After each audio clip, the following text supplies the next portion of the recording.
Hello and welcome back to the channel. Today we bring you a deeply troubling and long overdue report from Kenya, where members of parliament have publicly accused foreign troops of serious abuse and human rights violations. What was once considered a friendly military training presence is now described by locals as a source of trauma and pain. For decades, troops from the British Army Training Unit Kenya, commonly known as BATUK, have been training in central Kenya. More than 1,000 Kenyan soldiers receive British training each year, and thousands of UK troops rotate through for exercises. But now, a 94-page report by the Kenyan Parliament Committee on Defense, Intelligence and Foreign Relations has rocked this legacy, exposing decades of alleged abuse, violence, and environmental destruction tied to BATUK's presence. According to sworn testimonies from communities in counties like Laikipia County and Samburu County, near the training bases, the accusations are severe.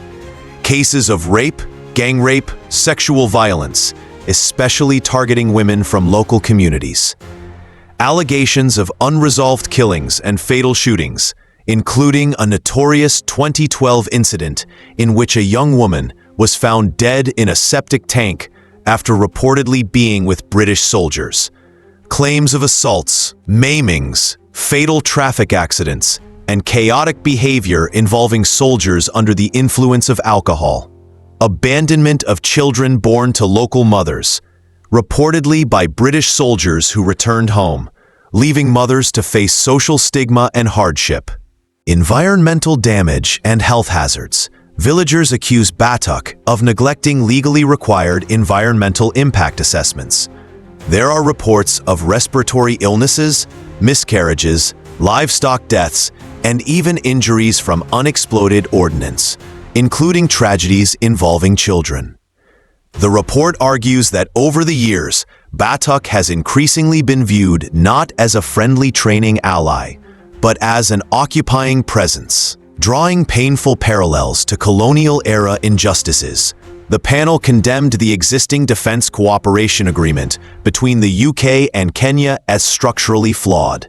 According to them, the agreement lacks clear mechanisms to prosecute serious crimes, including murder, committed by foreign soldiers. They've recommended urgent reforms, a strict visiting forces code of conduct, zero tolerance for gender-based violence, environmental obligations, civilian oversight, and legal mechanisms so victims and their families can access justice. The accused unit, BATUK, has repeatedly insisted that it maintains a zero-tolerance policy for sexual exploitation and abuse. The UK Ministry of Defence, MOD, acknowledged past incidents and said it has taken steps including stricter discipline, curfews, oversight, and training of personnel. Moreover, the British High Commission in Kenya expressed regret over the report's findings, underlining their readiness to investigate any credible new claims once evidence is submitted. But according to the Kenyan Parliamentary Committee, despite these assurances, few concrete prosecutions or accountability measures have ever been delivered, and many victims remain without closure. This is not just a handful of scandalous incidents. According to the report, thousands of lives have been affected, from death and injury to social breakdown through unrecognized children and environmental damage destroying livelihoods. The case raises larger questions about foreign military presence in post-colonial societies. What are the real costs, social, human, environmental, when such forces operate with limited oversight? It's also a rare moment of reckoning.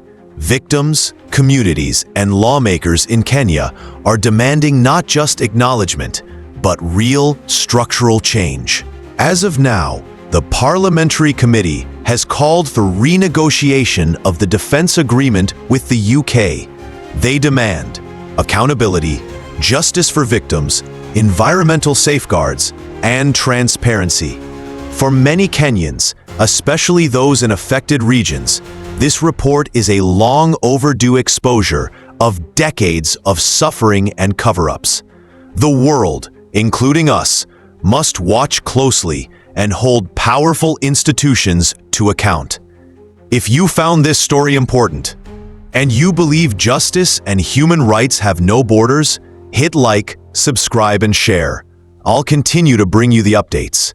If you liked the content, please follow us for more. Thank you for watching.